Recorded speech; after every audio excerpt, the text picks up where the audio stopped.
की राम भक्ति का उद्धव दे रहे सर्टिफिकेट।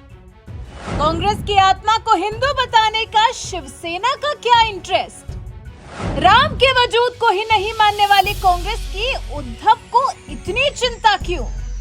क्यों हिंदुओं के मन में कांग्रेस की छवि सुधारने का प्रयास करने लगे हुजूर?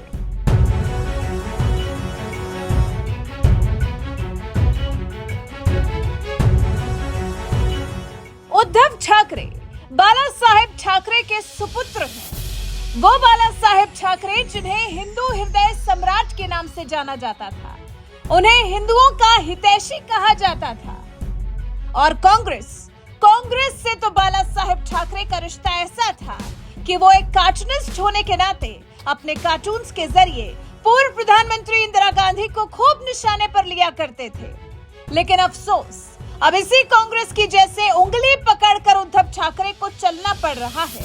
पिता की खड़ी की पार्टी की विचारधारा को लेकर दो धड़ों में बंटवारा हो गया है।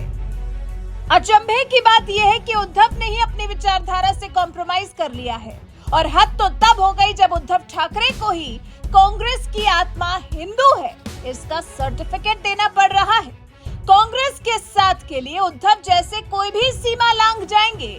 क्या कांग्रेस के साथ के बिना उद्धव खुद कुछ नहीं कर पाएंगे? शायद इसीलिए ही अब राम नाम के वजूद को ही नकार देने वाली कांग्रेस की आत्मा हिंदू है या नहीं, इसका सर्टिफिकेट अब उद्धव ठाकरे को देना पड़ रहा है।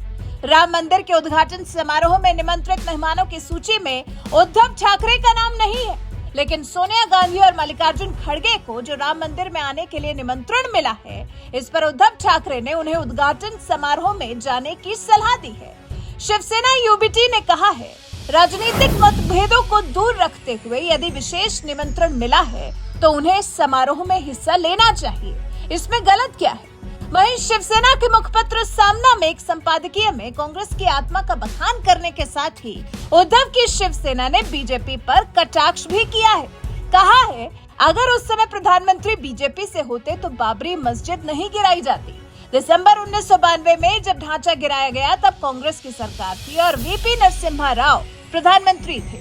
अच्छा, तो अपने मुखपत्र सामना के लिए उद्धव वाली शिवसेना बाबरी मस्जिद विध्वंस का श्रेय कांग्रेस को देना चाहती है, बल्कि कांग्रेस तो साफ तौर पर विध्वंस के खिलाफ ही दिखाई दे रही है। जिस हिसाब से न्योता स्वीकार करने में कांग्रेस को समय लग रहा है, उस हिसाब से तो लग यही रहा है कि कांग्रेस को अयोध्या में भव्य राम मंदिर का निर्माण अच्छा नहीं लग रहा है। खैर, सामना में आगे फिर ये भी लिखा गया है, कांग्रेस ने कभी अयोध्या में राम मंदिर निर्माण का विरोध नहीं किया। पूर्व प्रधानमंत्री राजीव गांधी की राय थी कि अयोध्या में राम मंदिर का निर्माण होना चाहिए। राजीव गांधी के निर्देश पर ही दूरदर्शन पर प्रसिद्ध धारावाहिक रामायण का प्रसारण किया गया था। अच्छा, ठीक है, मान ली उद्धव की शिवसेना की बात कि राजीव गांधी राम मंदिर बनाए जाने के पक्ष में थे, लेकिन क्या उद्धव की शिवसेना का कोई भी नेता इस सवाल का जवाब दे सकता है कि अगर कांग्रेस राम मंदिर बनाए जाने के इतने ही समर्थन में थी, राम मंदिर बनाए जाने के इतने ही पक्ष में थी, तो फिर कांग्रेस को राम मंदिर उद्घाटन समारोह के निमंत्रण पत्र पर हामी भरने में इतना समय क्यों लग रहा है?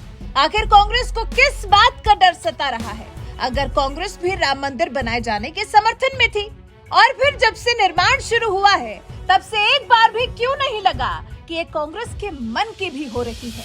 क्या कांग्रेस की तरफदारी करने वाले उद्धव की शिवसेना के नेता इन सवालों के जवाब दे पाएंगे? शायद नहीं, जबकि सूत्रों से तो पता ये भी चला है कि ट्रस्ट से जुड़े लोगों के एक प्रतिनिधि मंडल ने व्यक्तिगत रूप से सोनिया गांधी और अधीर रंजन चौधरी को निमंत्रण दिया है। समारोह को लेकर पूर्व प्रधानमंत्रियों मनमोहन सिंह और एचडी देवेगौड़ा को भी निमंत्रण भेजा गया है। हालांकि अब समय ज्यादा नहीं बचा है। कांग्रेस को जल्द ही फैसला लेना होगा कि उसे राम मंदिर के उद्घाटन समारोह में शामिल होना है या नहीं होना है।